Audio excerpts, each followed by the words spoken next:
Buenas noches, mis hermanos, que Dios les bendiga y les guarde. Vamos a orar por la disertación de esta semana. Padre amado, en esta noche te damos gracias por la oportunidad que nos das de venir a alabar, glorificar y magnificar tu nombre. Señor, sénos propicio con todo lo que hagamos, Señor. Especialmente abre nuestro corazón, abre nuestro entendimiento, danos sabiduría para que podamos comprender la porción de tu palabra. Padre, te lo dejamos en tus manos, en el nombre de Jesús. Amén y amén. Hermanos, a propósito de la Semana Santa, es una celebración que viene siendo de generación en generación desde el siglo antepasado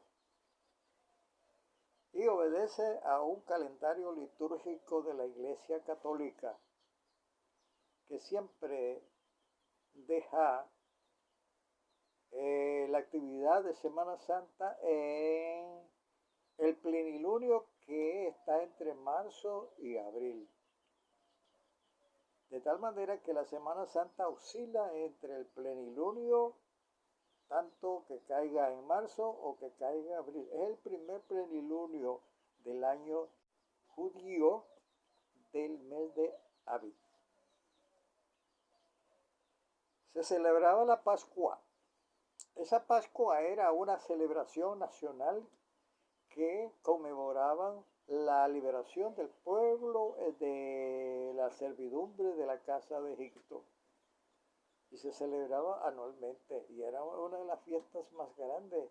Acudían aproximadamente 20 y pico de mil de personas a Jerusalén. Y había grandes actividades religiosas, especialmente la Pascua.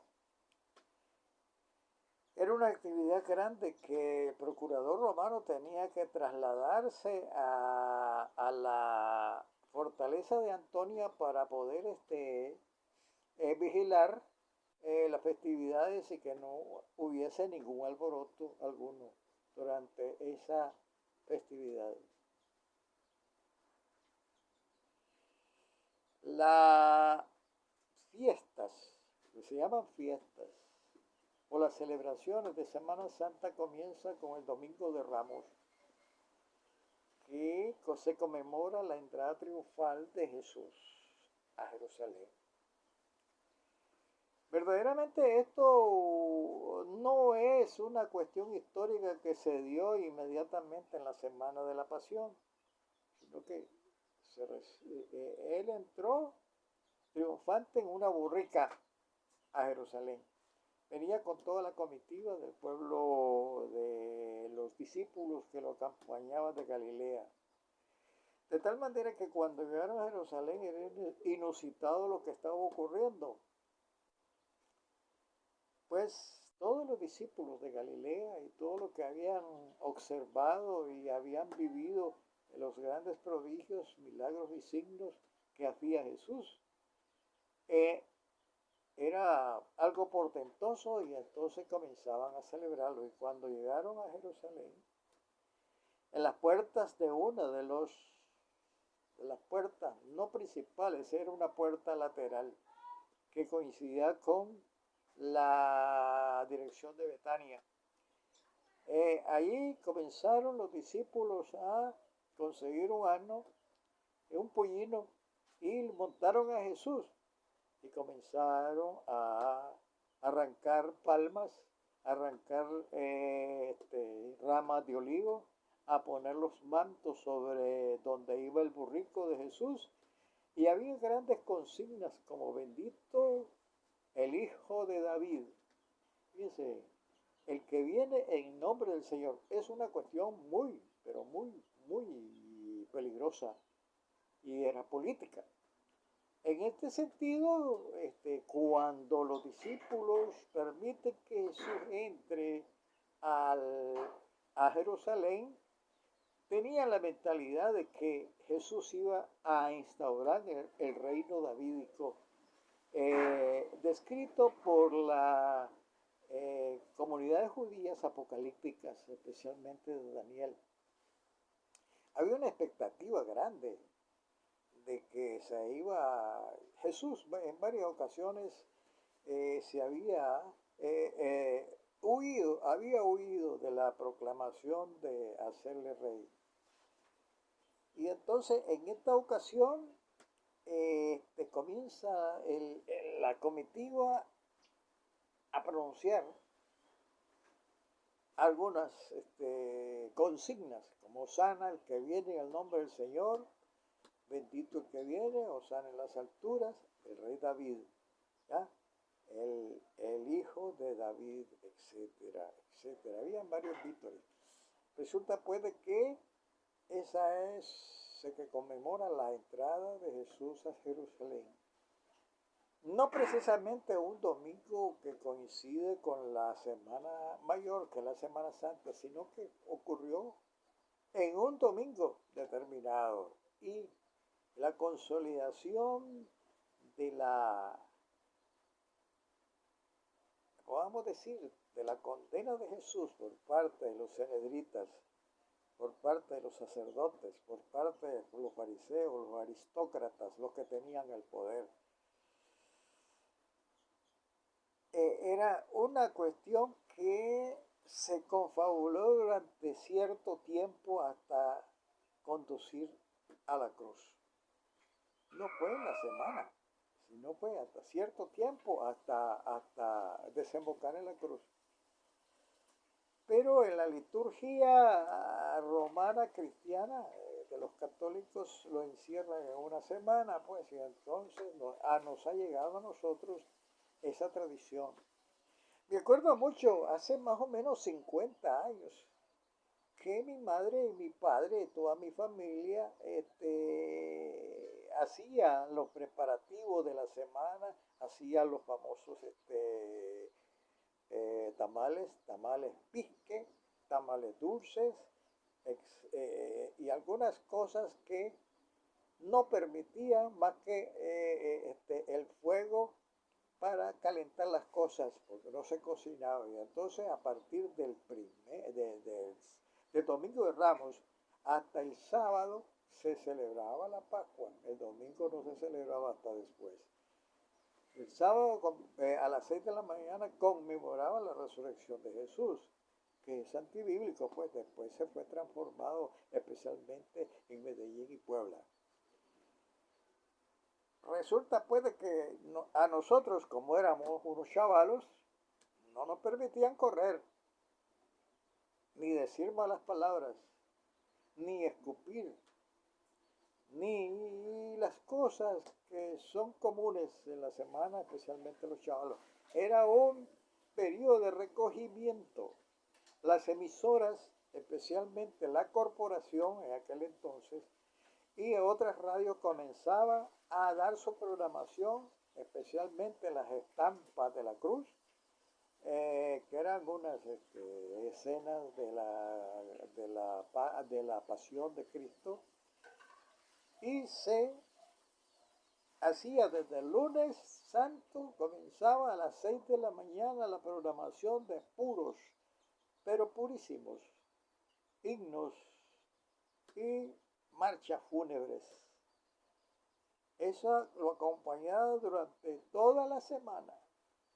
Las liturgias consistían especialmente en el jueves en la consagración del crisma, el óleo santo, que servía para ungir a los enfermos.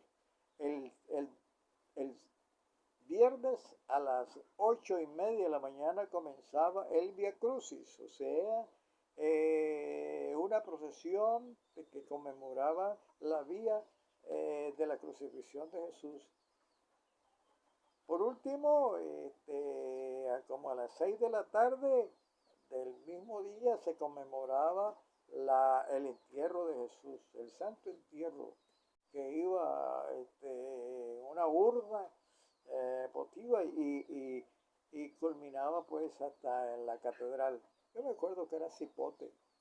Decimos así, éramos muy pequeños y nos obligaban a ir a las procesiones, nos obligaban a ir a a los ayunos, especialmente a tener una comida que era que no había carne y que no había nada más que calentar unos frijolitos con un queso bien seco y con unos pedazos de tamal pisque. Ese era más o menos hasta el sábado. Ya el sábado se rompían los juegos y comenzaba la gente no había circulación de vehículos, ni uno solo, desde el domingo de Ramos hasta el sábado de resurrección, que llamaban el sábado de resurrección. No hay un vehículo alguno, ni bicicleta, ni nada por el estilo, nada más que el recogimiento. No había las cuestiones que hay ahora, pues que todo el mundo iba al mar, a los bacanales, a las fiestas, a las piscinas, etc. Y ni siquiera se acercan de la conmemoración del crimen más grande que ha tenido la historia y el ajusticiamiento más injusto que ha tenido la historia de la humanidad. En este sentido se conmemora la pasión y muerte de Jesús. Una de las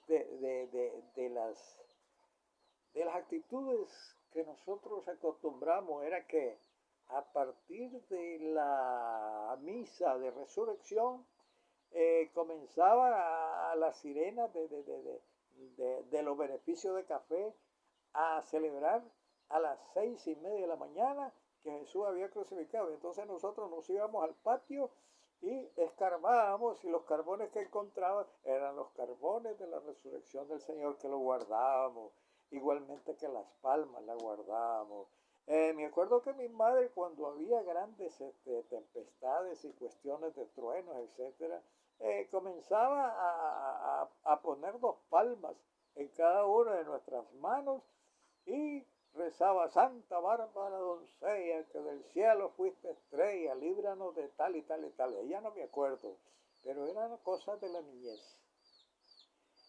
En cambio ahora se ha perdido la tradición, se ha perdido la religiosidad popular de aquellos tiempos y se tiende a perder todo lo que se alcanzó en generaciones pasadas.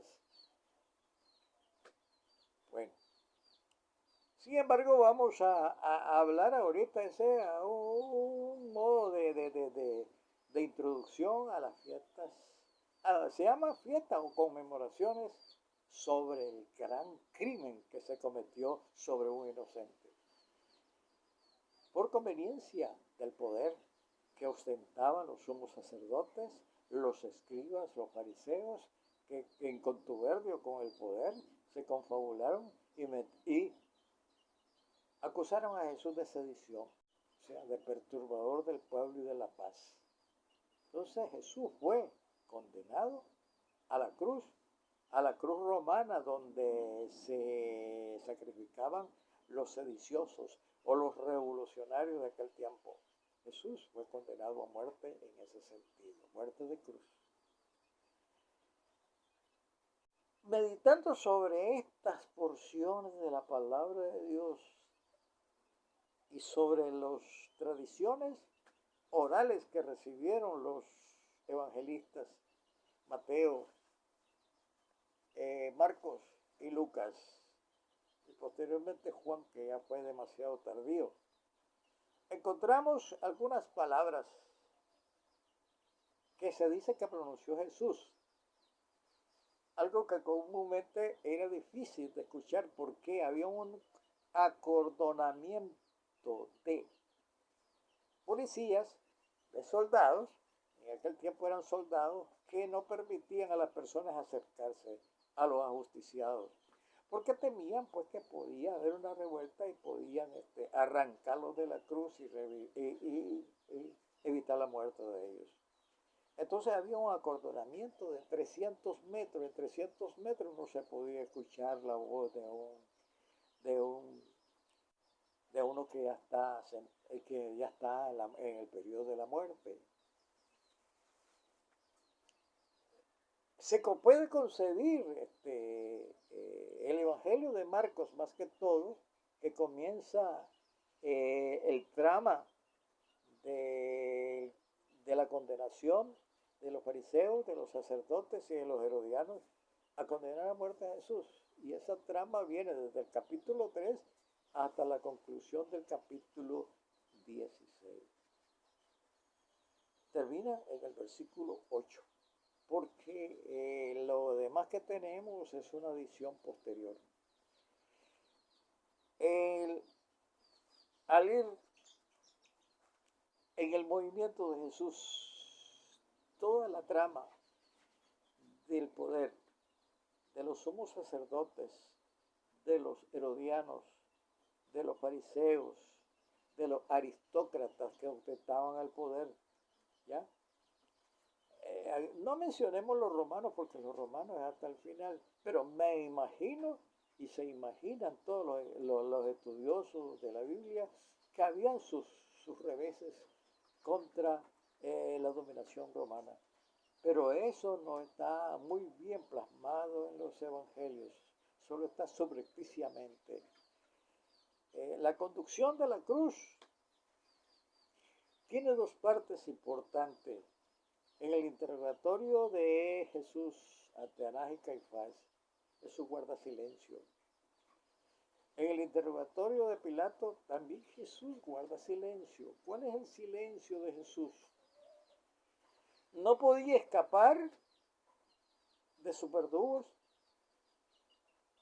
no podía decir nada en favor, porque ya estaba precisamente la sentencia, desde el comienzo el reo de muerte. De tal manera que, ¿para qué se iba a discutir en defensa? Era absurdo. Entonces Jesús guarda silencio y le remite toda esa injusticia al Padre. Sigue el camino de la cruz, ya la condenación. Ya se dictó la sentencia, ahora se va a ejecutar. Y en la cruz hay un silencio grande, profundo en Jesús, que remite a la narrativa del Evangelio de Marcos y a la narrativa de los otros evangelios a escuchar las últimas palabras de Jesús, que probablemente fueron hechas por el narrador. Y dice: Padre, he publicado todo el secreto que conduce a que todos tengan una vida plena. Pero estos me han condenado a muerte. Perdónalos, no saben lo que hacen. Después de otras cosas hay algo que hay que tomar en cuenta. Y es que en el silencio de Jesús, como todo lo remitía al Padre, en su pensamiento creyó que el Padre lo iba a liberar. Y cuando eso tardaba, comenzó a exclamar: Padre, me siento abandonado.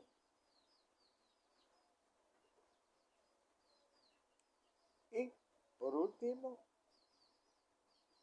expiró.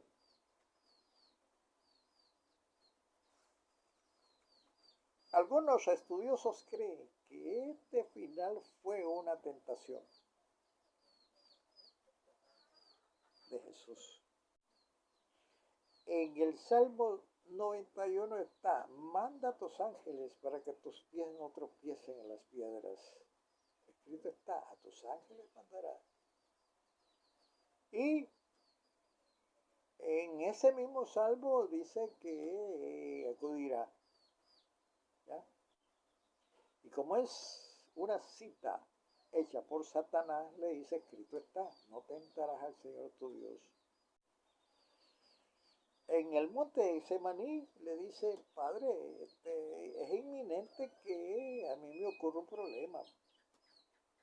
No obstante, yo confío en ti, hágase tu voluntad, Señor. Yo confío en ti hasta el final. Hay unos estudios que conducen a que Jesús propició el enjuiciamiento y la condena a la cruz. Bueno, no vamos a discutir sobre eso, pero sí vamos a discutir de que lo remitía el Padre y esperando que el Padre eh, eh, eh, respondiera satisfactoriamente. Pero el Padre, aún en vida, cuando exhaló el último suspiro, no acudió a su ayuda. No acudió a su ayuda. Guardó silencio. El silencio de las injusticias que hay en el mundo que no se pueden denunciar. Esa parte es muy importante porque la actuación del Padre fue hasta que Él expiró el último suspiro. Automáticamente ahí comenzó el proceso de la resurrección. El cuerpo no importa.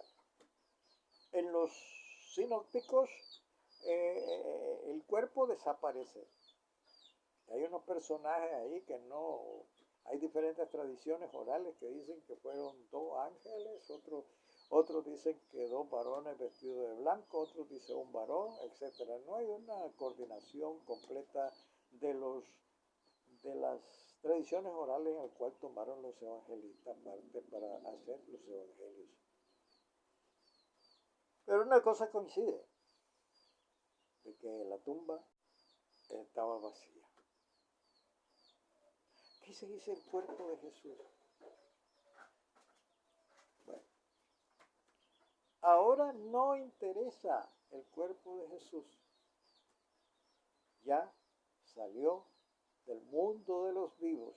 Ahora lo que interesa es la manifestación del poder de Dios en Jesús para la comunidad existente. Y termina el Evangelio de Marcos, dice, vayan a Galilea, allí se les dirá y se manifestará a ustedes. Es el comienzo. Así como comenzó el Evangelio de Marcos diciendo, el reino de Dios se ha acercado, arrepiéntanse, ese es el comienzo, así lo mismo se remite después de la resurrección a comenzar nuevamente un periodo diferente, un periodo de sujeción al Padre para llegar a conseguir el objetivo final, que es la sujeción a la voluntad del Padre, el plan que Dios ha establecido para cada una de nuestras vidas. Es muy importante que nosotros entendamos que el proceso de salvación es el proceso que anunció Jesús.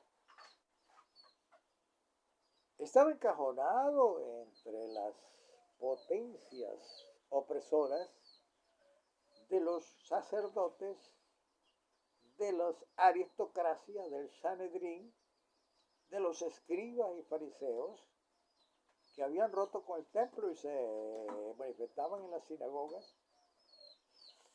Y por último estaban los esenios y los celotas. Sin embargo, Jesús estaba encajonado entre medio de todo eso y no le quedó más opción que aquellos que eran despreciados por todos estos grupos. Y eran los pobres, los expoliados, los marginados, los explotados, los que no tenían ninguna posibilidad de surgir en la vida. Y en este sentido Jesús les enseñó que bienaventurados los pobres, porque de ellos es el reinado de Yahvé. Bienaventurados los pobres porque no les queda otra opción y consuelo que Dios mismo.